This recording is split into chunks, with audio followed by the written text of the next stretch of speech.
Hello again, everyone, and welcome to Conversations with the Dean.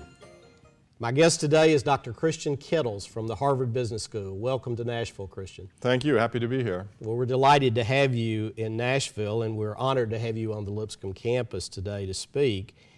Let me just quickly cover your biography for our viewers. So you have quite a distinguished biography. You're Swedish, and so you have an appointment, an academic appointment in Sweden in addition to the appointment at Harvard.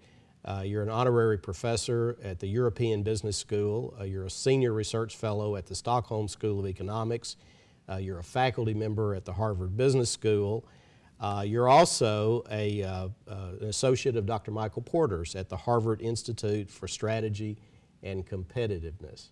Now, Michael Porter is a great hero of American business. He's perhaps the most important strategic thinker of the latter part of the 20th century. Tell me about what it's like to work with Michael Porter every day. It's exhilarating. I mean, it was, I had worked for a company that he helped to found as a strategy consultant for a couple of years.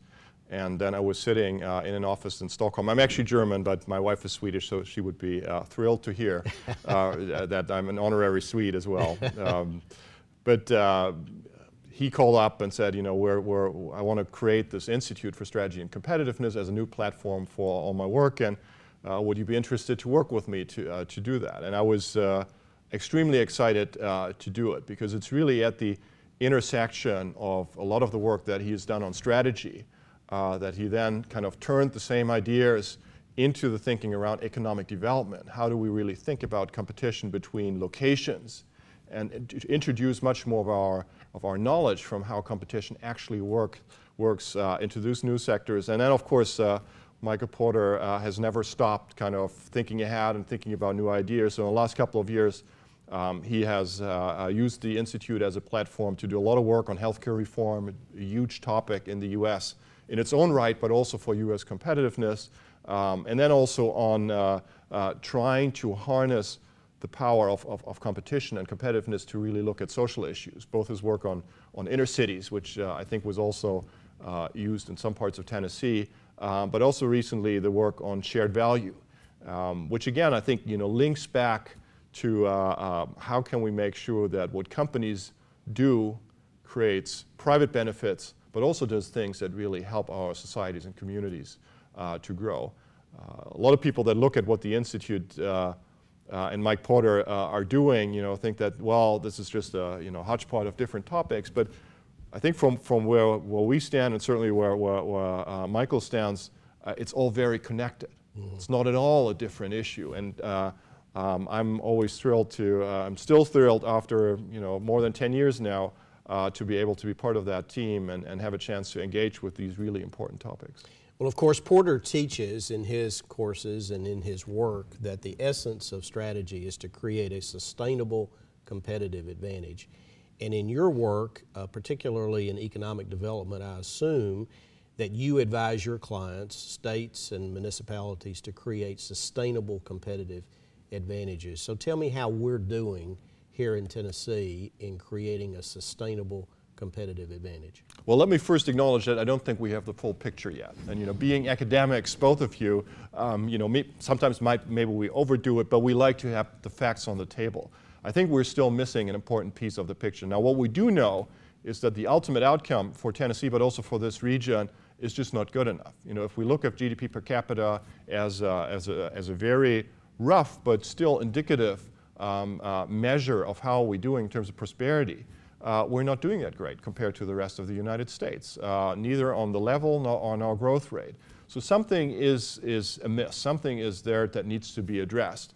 In our work, we looked at and exploited the cluster data set that we've developed at the Institute under Mike Porter's leadership. But there are other reasons here. We need to look at what is not working in the business environment in Tennessee and in Middle Tennessee that explains things. So in that sense, I think there are still a lot of steps that need to be taken. It is interesting if you compare how the discussion has evolved within companies, where I think there was for a long time a strong focus on what Mike Porter calls operational effectiveness. A lot of benchmarking, quality improvements, and all these kind of things, which is very important.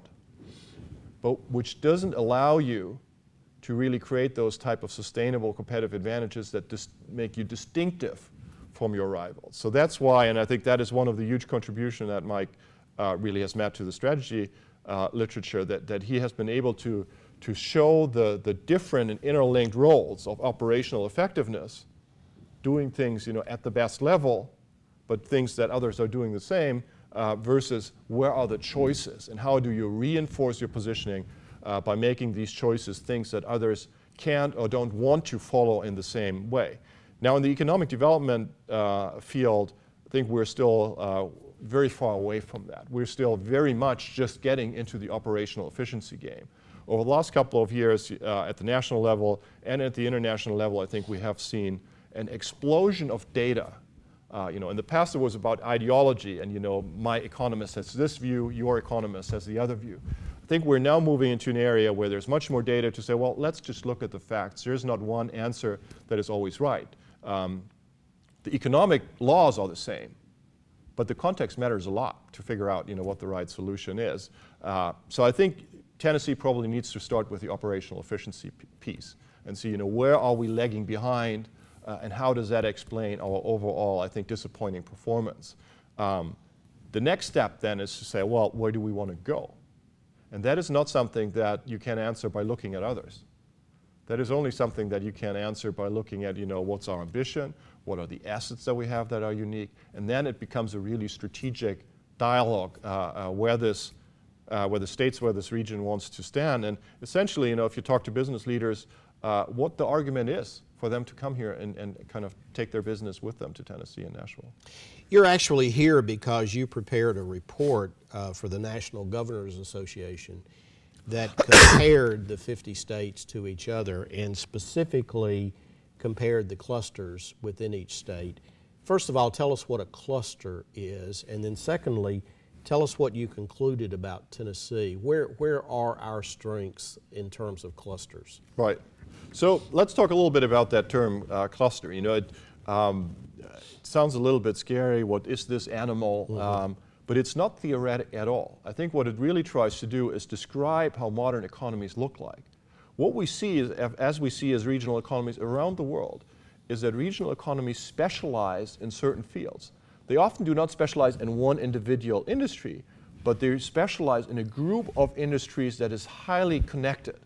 And these connections have become more important because we've become more innovation and knowledge driven. There are more linkages across organizations. We've become more focused on core competencies and really doing what we're best at, which means you need to bring others in to complement the value chain.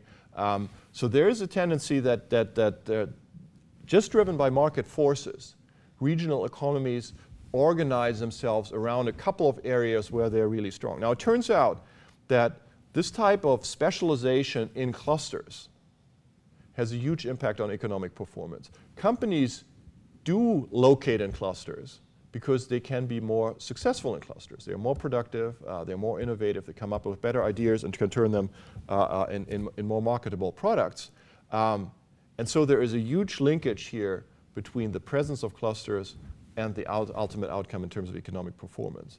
Now what we see in Tennessee is that a relatively small share of our employment is in really strong clusters, i.e. in clusters where we really say, Tennessee has much more employment than we would expect given the size of the total regional economy. And on that measure, Tennessee ranks on the bottom 10 states in the US. Now, that's not everything. A lot of other factors matter for prosperity, but we do think that this is something that's worth investigating further and look at. You are strong in areas like automotive and chemical. There are some other areas, especially here in Nashville, in the music industry and hospital management, that are not that well covered in the industrial classification system, but where you also have strength. But despite these some positive cluster examples that are there, overall, this economy is in some sense too broad. We do too many things, and we don't do fewer things better. And that's increasingly what's required to succeed in modern competition. So your advice to us as Tennesseans would be to build on our strengths, to increase our focus on the areas where we're the strongest, where our clusters exist, the best. And yet that flies in the face of the strategy that I've heard espoused throughout my lifetime as a Tennessean, where we've been very proud of the fact that we have a highly diversified economy. And the result of that is that when the national economy turns down, we don't tend to lose as many jobs from one sector where we have a lot of susceptibility. So how do you balance those two things in terms of economic strategy? Well, there are a couple of things to tackle here. So one is, I probably would frame it a little differently from how you started out and said, okay, you focus more on certain areas.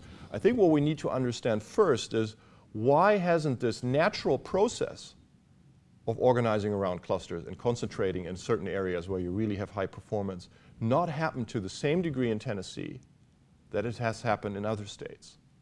So rather than think about, government or, somebody else should drive this process and, let the others fall besides the roadside, I think the question is, why has this market process not happened here? Because it has happened in a lot of other places, not because government intervened, but just because companies made their own decisions.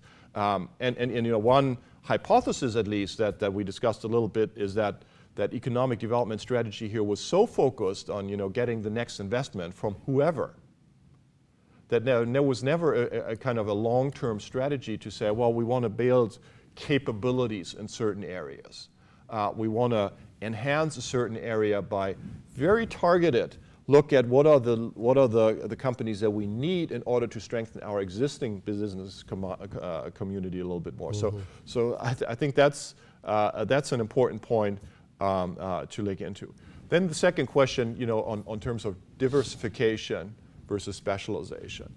First of all, I think when economists look at this, they think about specialization usually at the industry level. So you'll have a couple of industries. Cluster is much broader than those industries. So this is already not as specialized, even if you have a couple of clusters than you would see otherwise. What we need is a healthy cluster portfolio, where you have a couple of clusters that are already strong, they are the key producers of current wealth, but then you have another group of clusters that are kind of getting there. Some will fail, some will succeed, so that there's kind of a healthy turnaround of things to happen, and that doesn't seem to occur here. One of the things that has changed relative to the past is that medium performance is not as useful anymore than it used to be. I think because of global competition, kind of the strong performers in all sectors are taking a much larger share of the total pie. And those that in the past were able to say, I'm kind of okay, I'm not terrible, I can't compete with the big guys, but because the markets aren't actually that integrated, there's still enough space for me to survive. Well, globalization has made that proposition much weaker. If you are in a field, you really need to be very successful, very productive, or you're forced to compete on low cost. And I think Tennessee is probably kind of cut in that position, that you haven't been able in enough sectors to really move up performance enough to compete globally. And that means, in all the other sectors, you're just exposed to so much more competition, and the only way then is that wages are relatively low and standards of living in turn as well. So globalization, I think, has a lot to do with why the model that might have looked quite attractive in the past, I don't think is sustainable anymore as you move forward.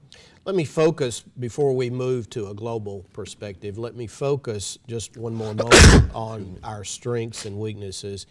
When you speak of clusters, I guess the immediate thought that comes to my mind as an example of a very successful cluster would be the Silicon Valley in California, and the technology companies that have sprung from that. Hundreds of technology companies, the largest in the world. The most innovation in that area in the world has come from that area.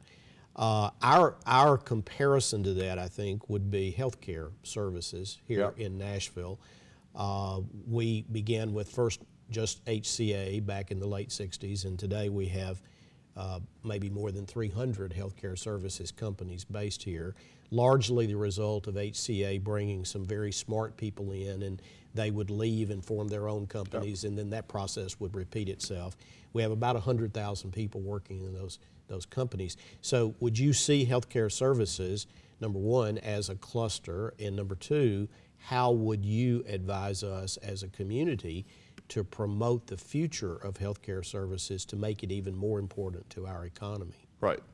Definitely. I mean, from everything that I've heard, this is a cluster. This has many of the features that are there. I think a lot of the interesting aspects, there are different types of clusters, how they develop. Here you have this model of an anchor company that really spins off and then kind of creates the dynamism for a lot of other things to happen.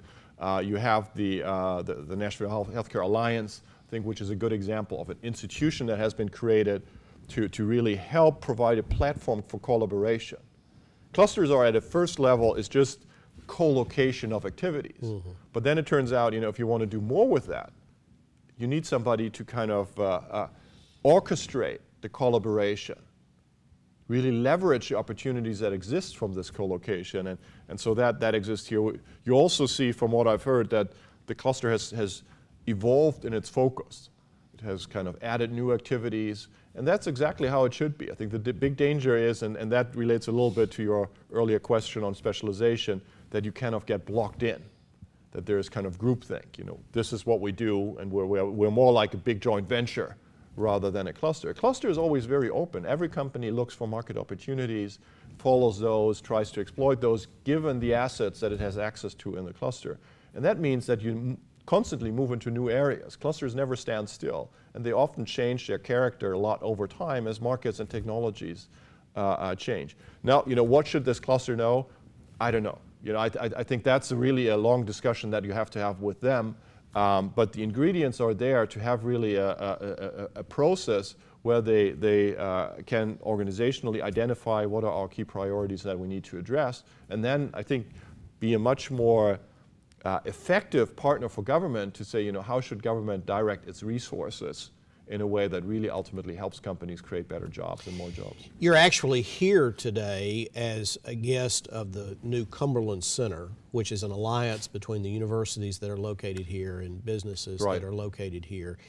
And another resource that we have here, particularly in the Nashville area, are our institutions of higher education. Absolutely. Our Chamber of Commerce says that we have the highest per capita concentration of higher education institutions of any city in the country. I assume that's true. They say it is. But we certainly have a lot. I think we have 14 or 15 degree grading institutions. So as I look at the future of healthcare, I think about the future largely being technology driven.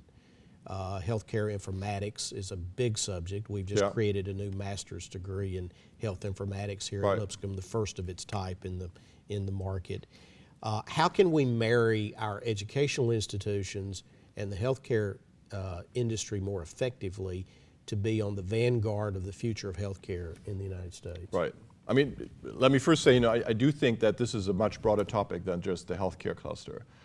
There is a mismatch here between what I'm also told, the strong assets that exist here in the higher education sector. But you don't see that in the large regional data. The state is not doing very well on patenting. Yes, Vanderbilt and the other institutions are there among the top patenters of the state. You have some international, some national companies, but the overall patenting level is not very high. So we're not creating the kind of concentric waves around the education and research institutions that we would want to see. It seems like they're a little bit like they live a life of their own. And so I think the Cumberland Institute is a great platform to say, let's overcome that. And that, I think, will make the regional economy stronger, but it will also make the research and educational institutions stronger. I think that is something that we see in many parts of the country. Now, I think for healthcare, actually, one issue is absolutely technology. But maybe there is also an issue here a little bit around strategy. A lot of what has happened in the healthcare field was consolidation of a very healthcare management field was consolidation of a very fragmented industry. And the industry structure, that's one of the other areas in which Michael Porter has done a lot of work over the last few years, has very skewed competition. It's really not the normal competition where you compete on better products, better value for your customers, but it's a lot of shifting costs from me to somebody else.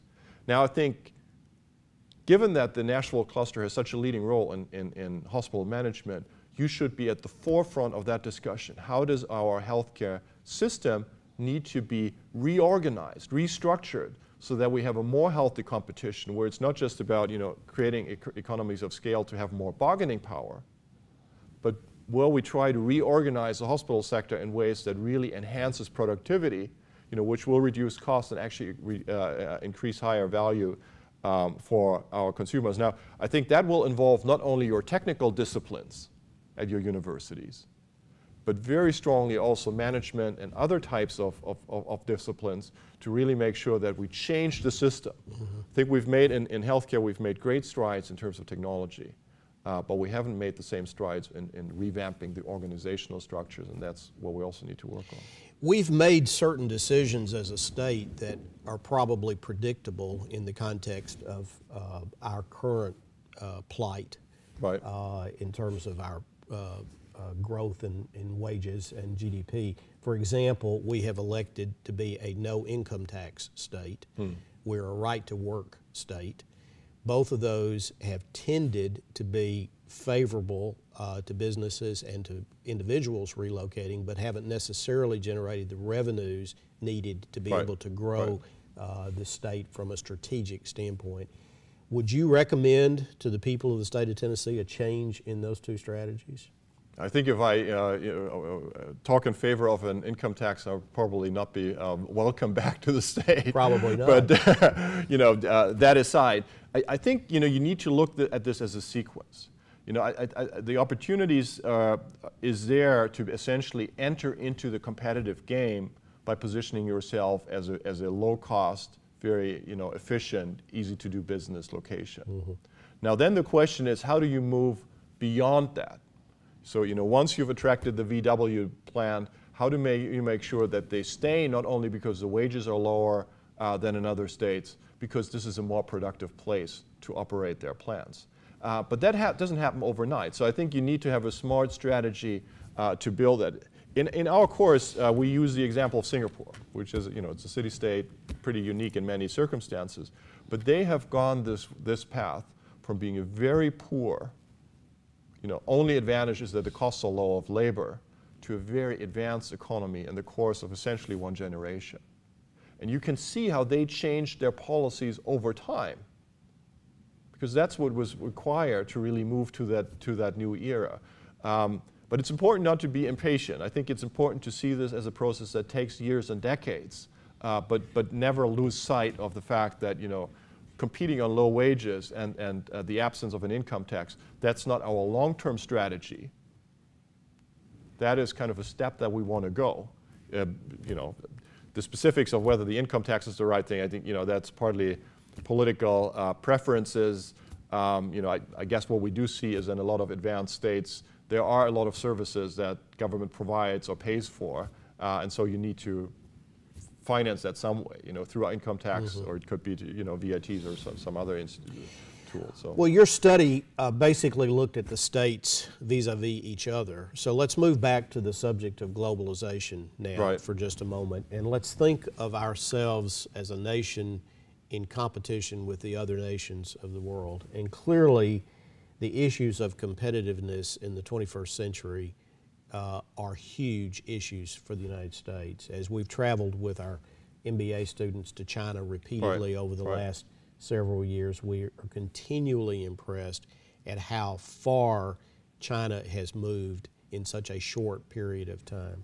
So what do we need to do as a nation to be more competitive on the global stage?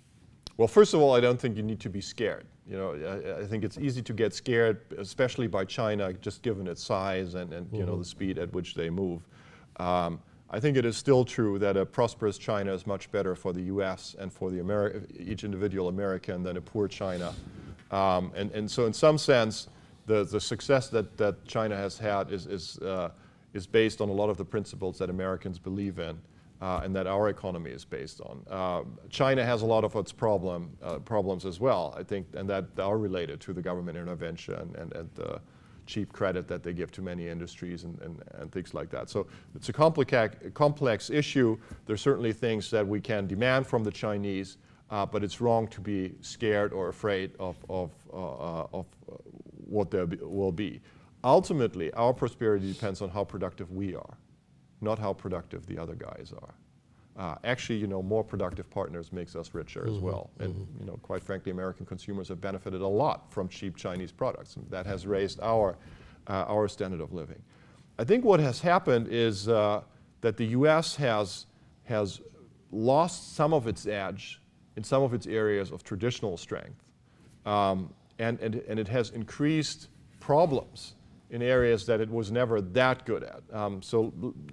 Mike Porter has, you know, for those of you who want to check on our website, has summarized that in an article in Newsweek last year, where he looked a little bit at, you know, what should a U.S. economic strategy look like. If you think about the strengths of this of the American economy, it's really unmatched in terms of innovative power and entrepreneurship. But we've started in some areas with regulations, in other areas with the restrictions on immigration and the visa rules to really cut down on the dynamism that is still there and that makes this country really the beacon for so many others that say, you know, I want to go there, I want to build my company there. And that is just a mistake. We need to look at what has made the country strong and try to make sure that these are continue to be drivers of our strength. Then there are other areas, the openness of markets and the cost of doing business, where I think the U.S. has fallen behind a little bit, including infrastructure quality and things like that, where we just need to revisit where we stand. A tax code that is just too complicated. It's not just a matter of what the rates are, but really how you structure it that hurts the U.S. Some recent regulation that is kind of making life harder for companies, weaknesses in the infrastructure, failure to reinvest. So there are a lot of things that need to be done. And healthcare, of course, is another big topic. You know, the U.S. spends at least 3 times in terms of the share of GDP it spends on healthcare compared to other advanced economies. But Americans are not healthier. So, you know, we're wasting a lot of resources here on a system that is a drag on the economy because somebody has to pay for it, and that's companies, that's workers that have to do it. So there is a huge agenda here, but nothing of the things that I said are beyond what the Americans can address. And you know, the problem is just, and we discussed it this morning, and again, you know, that the frustration seems to be that there's not a lot of leadership to really make progress on these things. So if you had the ability to do so, would you do away with the Sarbanes-Oxley Act? Would you increase immigration? Would you tear down the walls between the United States and Mexico? What specific things would you recommend that we do as a nation? Well, you know, I think we first need a better, recognition that there are problems in a number of areas, and there's not one measure that's going to fix all of these. I'm not an expert on the financial market regulation. I think that's a very complex topic. I am concerned that we have created a situation in the past that has seen a growth in a financial sector industry that was not matched by their contribution to the economy in terms of value creation. And that's problematic. And you know, I think one needs to relook at what there is. On immigration, I absolutely think that this is a country that has benefited from immigration throughout its history. And there have always been tendencies to close the doors again. But there is so much convincing evidence that shows how much of new company formation, entrepreneurship, innovative capacity is really driven by immigrants. And you know, they come not to steal or to take away, they come to contribute. And I think that's, it's easy for me as a foreigner, of course, but I think that would be a huge mistake if America isn't able to keep open for these type of people. Well, we only have a couple of minutes left, so let me change our focus in closing, and let's look at some issues specifically from your perspective as a European. You must be a keen observer of events in Europe. I think all of us are reading daily about the financial crises in Europe, specifically related to the sovereign debt issues that countries like Greece and Portugal and other countries, Italy, countries like that are facing. Where is Europe headed, and how is it going to affect us here in the United States? Well, yeah, as a European, I'm very sad about the state of affairs in which we find ourselves in Europe. I mean, we're really at a very difficult point in the evolution of how we cooperate among European countries. I think the European Union has been a huge success in really bringing our nations closer, both economically but also in many, many other dimensions. Americans are not used to need a passport, but in Europe you needed a passport and it was troublesome to go over the borders. My sons are very surprised now when they use their passport. You know, you can travel throughout the country. I'm German. I have no trouble working in Sweden. You know, I can vote in all the local elections. So I think we need to remind ourselves how much has been achieved. Now, one of the problems is that in the early decades of European integration, in many ways the situation was easier. It was all built on German-French cooperation to say we have to overcome the war. And as a German, you know, I think that was a very strong feeling in my country that this is our way to deal with our history. Mm-hmm. Europe is very, very central to where we are. Now I realize now, living in Sweden, you know, which is also an EU member, their motivation is very different. So we have become much larger. We have 27 members. They have very different views that are not the same that brought France and Germany and the Benelux countries and Italy together at this early point. Now, if you then want to have joint action, you need to agree on some fundamental kind of common policies. And I wrote a case on European competitiveness, and Mike Porter asked me and said, well, but there need to be, you know, what's the kind of fundamental philosophy that's here? And I had to tell him that there is no shared philosophy here. The Germans believe much more in open market, the French much more in strong government, but we've been able to create a structure that kind of overcomes these differences. Now I think this has gotten back to us because we have, with the euro and the structures around it, basically tried to find formulas that worked in good times, but when tested, it turned out that they really didn't stand the test of time.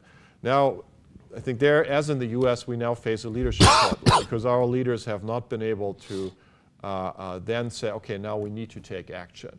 I think where we see kind of dealing on a day-to-day basis with the challenges that are there, it would have been much better to let Greece go bankrupt a year and a half from now earlier.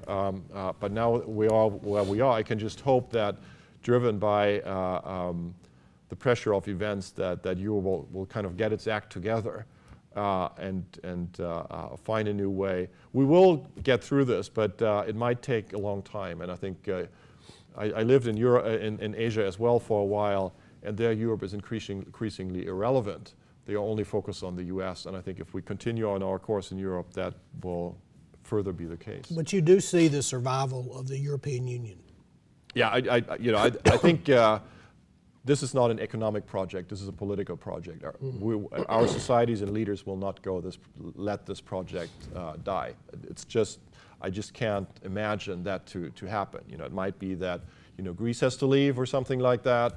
You know, I'm pretty certain there will be a default by the Greece on their bonds, but the political project will be there. I just don't see any other. Can't imagine any other future. Thank you for coming to Lipscomb today. Thank you. Thank you. It was a pleasure. It was a pleasure to have you on the program, Christian, and we're honored to have you here. My guest today has been Christian Ketels, who is a professor at Harvard Business School and also an associate of Michael Porter's at the Harvard Institute for Strategy and Competitiveness. We appreciate you being with us. We'll look forward to seeing you again soon.